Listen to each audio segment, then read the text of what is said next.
Are you going to Six Flags Over Georgia soon to experience some amazing roller coasters but don't know which of the 11 are the best?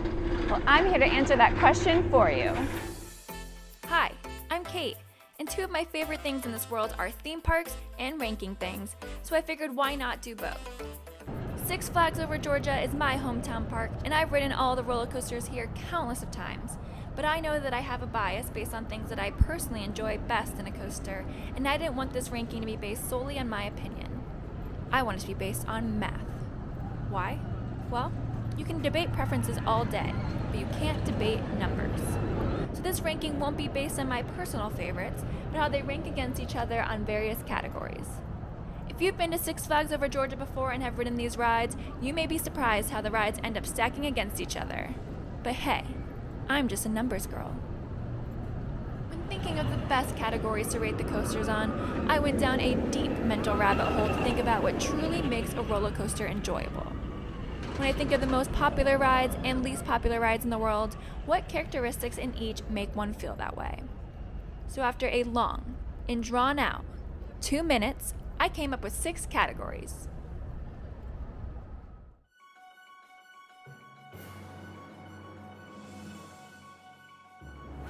First category is the height of the coaster. So when thinking about what makes rides thrilling, it's hard not to think about the height. It's one of the first things you spot on a ride, and you oftentimes stare nervously up at the lift hill while waiting in the loading dock. So any ride that's under 50 feet, I gave a 1. Rides between 50 and 99 feet, a 2. 100 to 149 feet, a 3. 150 to 199 feet, a 4. And any ride 200 feet or more, a 5. The second thing that makes a ride thrilling is speed. When I think about some of the greatest rides I've ever been on, well, they were all pretty dang fast. Now some rides can be deceiving and you may think one feels faster or slower than it is, but unfortunately this isn't about perception and it's about facts. For this category, rides 35 miles per hour or less, I scored a 1. 36 to 45 miles per hour, a 2. 46 to 55 miles per hour, a 3. 56 to 65 miles per hour, a 4, and any ride over 65 miles per hour, a 5. So the third category is the number of inversions a ride has, aka how many times will it flip me on my head. I don't know about you, but one doesn't always get to be upside down in everyday life, so when it happens, I would say it's pretty thrilling. So scoring this category, I kept it simple. The number of inversions the ride has is the score I gave it. Up to 5, of course. Although, no ride here has more than 5 inversions, so my math worked out well. Fourth category is how long the ride lasts. Even the best of the rides, if short, can make a rider feel like it wasn't worth riding, especially if the ride time to wait time ratio is really low. So if a ride is 1.5 minutes or less, I gave it a 1. If it's between 1.5 minutes and 2 minutes, a 2. 2 minutes to 2.5 minutes, a 3. 2.5 minutes to 3 minutes, a 4, and anything above 3 minutes, a 5. The fifth and final positive category is uniqueness. What unique elements exist in each ride that has riders coming back again and again for more? I gave each ride a point if they have any unique elements in terms of their ride vehicle, the lift hill, the drop or drops, the surrounding areas, and the inversions. Okay, this last category will potentially reduce a ride score by up to 3 points, and that's based on pain level. I took a point away from each ride if they had uncomfortable restraints, induces head or body pain, or nausea. Now, to make this more fun and a little bit more personal, I will be giving 3 rides a 1-point bonus that are known for my favorite ride element, which is airtime. I love the feeling of being lifted or sometimes even ejected from my seat. Now I won't spoil the 3 coasters I award this bonus to just yet, so keep following along. Let's see how these rides stack up against each other, and so that you know which are the best roller coasters here at Six Flags and which are maybe some that you can skip on your next vacation. Let's go! Now in rankings, there will always be a winner, and there unfortunately always has to be a loser. And today's loser is Joker's Funhouse coaster. This is an introductory coaster that is intended to be your child's first coaster. This one has the shortest height requirement of all the rides at 42 inches to ride alone or 36 inches with an adult, and that seems to go hand in hand with many of the scores it received. Now for the reasons behind why this coaster got the least amount of points are Category 1 for height. This coaster's height isn't listed anywhere by Six Flags, which tells me it's pretty dang low, so I gave it a 1. Category 2 for speed, well it only goes 30 miles per hour, giving it another 1. There are no inversions, thank God, or that would be terrifying for little kids. That is Category 3 a 0. Ride length is also very short. Again, designed to be your kid's first coaster, and so if they don't like it, they'll be off before they even realize it's scary. So this is also a 1. Joker Funhouse has 0 unique ride elements to it, and I find if one tried hard enough, one may even fall asleep. So can't really say it's thrilling. Best part of the ride? Well, it's not painful. Obviously, based on my last point of falling asleep on it, it would be pretty hard to do if I was getting a headache or nauseous every time I rode it, so it did not lose any points. And to no one's surprise, this ride is not one of the 3 that got the airtime bonus, so altogether the total score for this was a whopping 3. Like I said, someone had to be the loser. Moving right along to the 10th place ride, we have Dahlonega Mine Train. This ride first came to Six Flags in 1967, making it the oldest ride in the park. And I have to say, you can absolutely feel its age when riding it. Yowza. I would also label this ride as an introductory ride for younger kids, as the minimum height requirement is 42 inches and all the ride elements are pretty tame. Dahlonega Mine Train only has a max height of 37 feet, so for those of you that don't love heights, no worries on this one. But that does land at a 1 on the height category. Also has a mild 35 miles per hour max speed, landing at a 1 as well. And similarly to Joker, it has no inversions, so category 3 is a 0. But on the positive side, Dahlonega Mine Train is one of the longer coasters at Six Flags Over Georgia, coming in at 2 minutes and 51 seconds and scoring a 4. In terms of uniqueness, well, this ride doesn't have much, but there are 3 separate lift hills which most rides don't offer, so I did give it a point. And unfortunately, this ride loses a point for pain. One would think that because of the height and speed being so low, it would be enjoyable. But with the ride being as old as it is, you really feel it in your body as you're thrown around and into the sides of the ride vehicle. And this is obvious. This ride is not one of the 3 that was given a bonus point, so the total score is 6. Coming in at number 9 is the RIDDLER Mindbender. It's one of the more iconic rides here that you see as you're walking from the parking lot into the park, and has been here since 1978. It was first named just the Mindbender, but was rethemed to the Riddler after the area turned into Gotham City. It's also funny enough named the world's first triple loop coaster, even though it only has 2 real inversions. In terms of ride experience, you have to be at least 42 inches to ride, and I would say this is the middle of the road. Not an introductory coaster, but also not a major thrill coaster either. For its ratings, Riddler's Mindbender got a 2 for height at it's only 80 feet tall. It's a max speed of 50 miles per hour, giving it a 3. As mentioned before, it only has 2 inversions, and the ride time is 2 minutes and 33 seconds, so I gave it a 3. There isn't anything unique about the ride itself, but the surroundings, with it being placed on different ridges, surrounded by trees, and part of the ride being over water, are really pretty, so I gave it a point. The ride is on the older side and isn't the most smooth, so I took away a point as some riders may get a headache from it.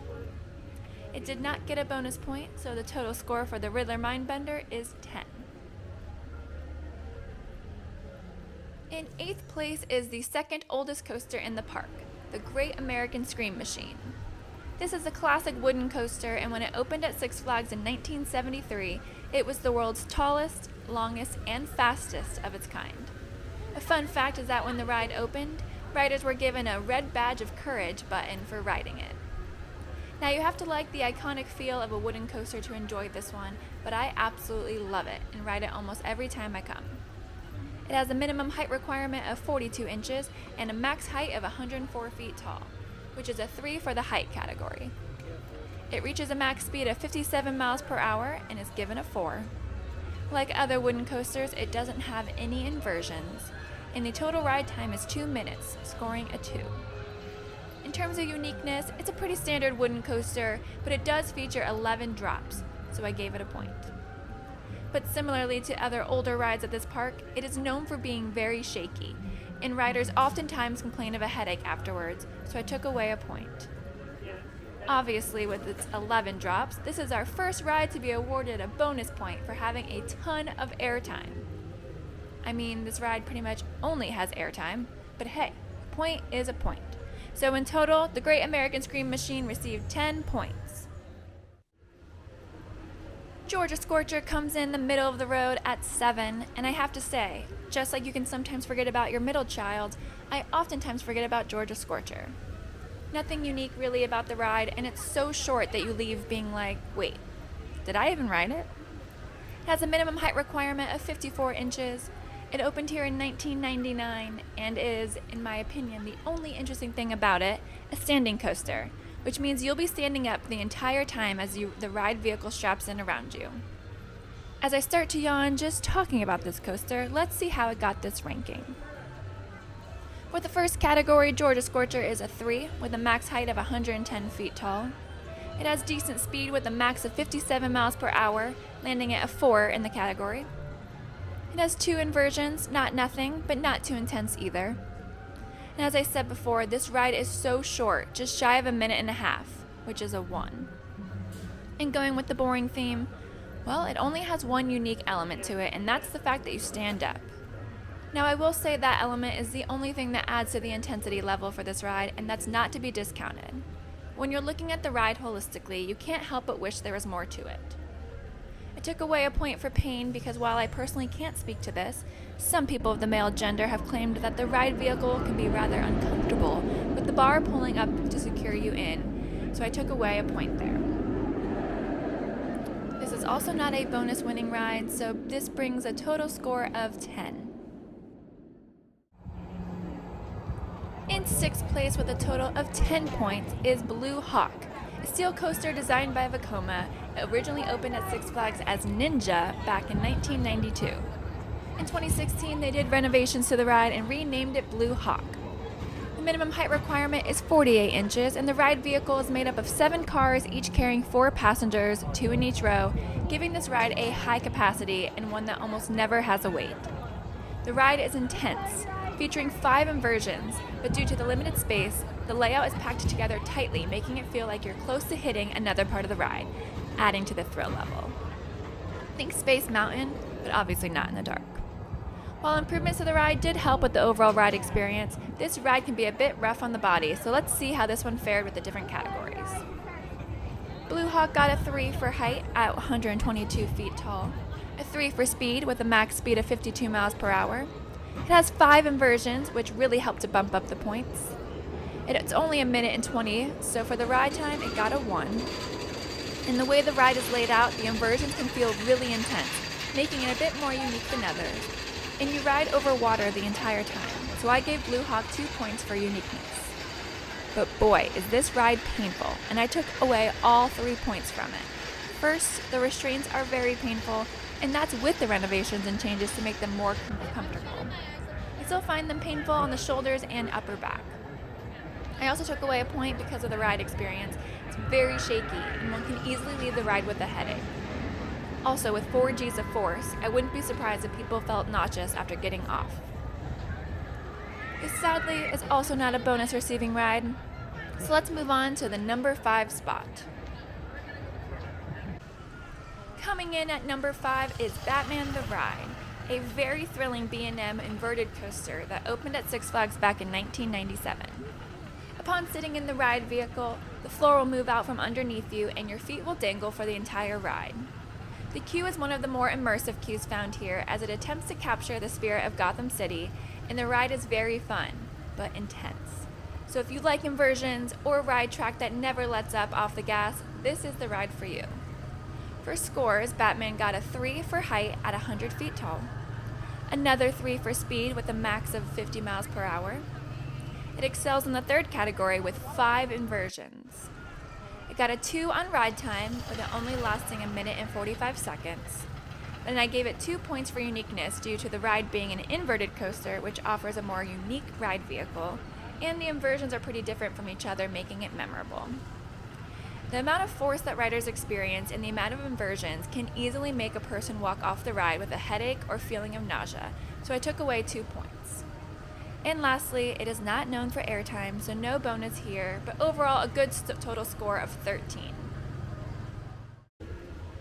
In 4th place is my favorite ride here at Six Flags Over Georgia, Twisted Cyclone. It first opened as a standard wooden coaster, Georgia Cyclone, in 1990, but the Rocky Mountain Construction Company renovated and reopened it in 2018, naming it Twisted Cyclone. One of the best decisions by Six Flags in my opinion. While the new version utilizes a majority of the former wooden support structure, RMC added steel to intensify the drop and add 3 inversions, which you can't do with just a wooden structure. It's incredibly smooth, and all the ride elements found throughout the ride are incredibly fun and thrilling. You have to ride this ride when you come, but prioritize this one early in your day, as the line definitely gets long, and for good reason, since it's an incredible ride. There are characteristics that do hinder this ride, which is why sadly it does not make our top 3. It scored a 3 for height, with it being 100 feet tall, a 3 for speed, with a max speed of 50 miles per hour. It got another 3 with its 3 inversions, but unfortunately the ride is super short, only 1 minute and 20 seconds, scoring a 1, and really the main thing that sets this ride back. I just want more.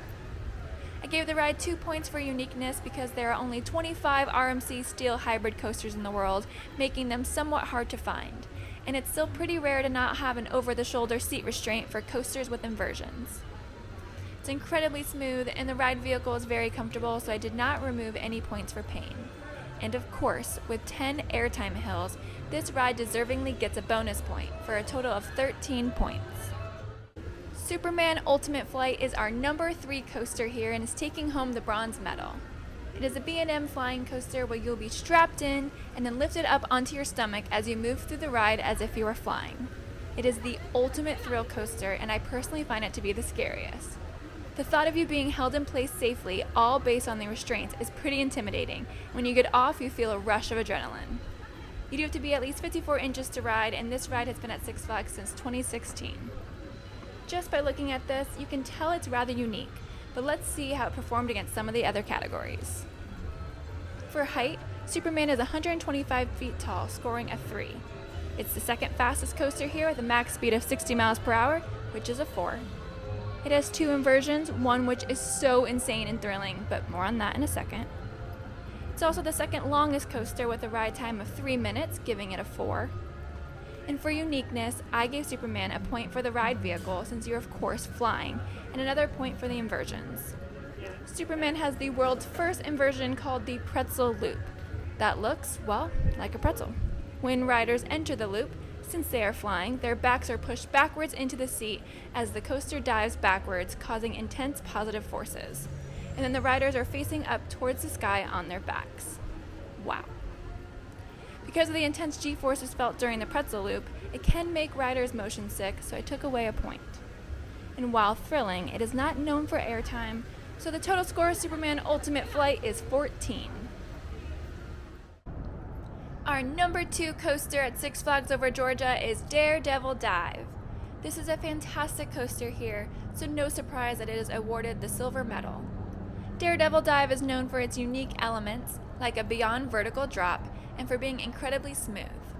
Made by the German manufacturer Gerzlauer, it opened at Six Flags in 2011 and has a minimum height requirement of 54 inches. This is an absolute must-do whenever I come, but I would highly recommend trying to ride it as one of the first you ride in the day, since it has a really low capacity, with only 6 riders per vehicle, so the line can look deceiving. Even when there aren't a ton of people in line, the wait can easily be one of the highest in the park. Daredevil Dive got a total score of 14, so let's see the math behind why this coaster scored so high. The first category is one of the worst parts of this ride, in that it's only 95 feet tall, which is a 2. It's also on the slower side for a popular ride with a max speed of 52 miles per hour, which is a 3. It does have 3 inversions, one of which is a heartline roll that will have you thanking the gods that the restraints are on nice and secure. The ride time is 1 minute and 40, which is a 2. And uniqueness is where this ride shines, and I'm giving it a 4. Starting with the lift hill. Not many rides have a vertical lift, but this one does. And as I mentioned before, it also has a beyond vertical drop. meaning you will be inverted as you travel down. The ride vehicle is also rare since it only has 6 passengers, making the ride as quiet as it is smooth, and every spot on the ride is just as intense. Lastly, that heartline roll I talked about earlier is one that is slow, which actually does the opposite of what you'd expect and totally adds to the thrill. Apart from the uniqueness, the other best part of this ride is how comfortable it is. The restraints are a new kind that automatically come down over you and are very comfortable, and because the ride is so smooth, you don't leave with a headache or wanting to hurl. Before we move on to the first place, sadly I have to say Daredevil Dive is not the last of the 3 rides that received the bonus point, which leaves only one ride that it could be. If you've been paying attention, you may have already guessed what our number 1 coaster is, and that is Goliath. Yay, Goliath! Goliath is what us in the biz call a hypercoaster, and that's because it's 200 feet tall. What I love about the fact that Goliath won this ranking is that it doesn't even feature an inversion, and yet it ranks above the rest. You have to be at least 54 inches to ride, and a good thing too, because this ride is so tall and goes a whopping 70 miles per hour. It is a must ride as it's a ton of fun as you zoom up and down a bunch of hills, but it is also very intense. So intense that I sometimes will brown out slightly as I go through the helix. Crazy. Okay, let's show off Goliath's numbers. As I said before, Goliath comes in with a height of 200 feet, the tallest of all the rides, and a 5 for the first category. It's also the fastest coaster here with a max speed of 70 miles per hour, so we got a 5 in this category as well. It doesn't have any inversions, so no points for category 3. But Goliath did get a 5 for length of ride, with a total ride time of 3 minutes and 30 seconds, the longest of the rides. In terms of uniqueness, I gave Goliath a point for drops, and that's because there are 6 of them, 3 of which are very big and intense. Unfortunately, this ride isn't super smooth, which isn't surprising based on how fast it is, but it definitely can give people headaches from the rattle. I definitely suggest anyone who has a concern with that to ride as close to the front as they can to minimize the rattling. It also has over 4 G's of force, which can induce temporary blindness and nausea. As you may have guessed by deductive reasoning, and the fact that it has 6 hills, this is the 3rd and final ride to get the 1 point bonus for airtime. You are ejected out of your seat so many times throughout the ride, and it is so fun. So Goliath has a total of 15 points, and it's hard to argue with why this is the best ride here. Well, that wraps up today's video ranking the rides here at Six Flags Over Georgia. For those of you who've been on these rides before, were you surprised how they all shaked out? And for those that are coming to Six Flags soon, let me know your thoughts on these. My wrapping thought is, while this is supposed to be objective and not based by my opinion, I have to say, Twisted Cyclone will always be number 1. It's the best coaster here, and you can't tell me otherwise. But hey, thanks for watching.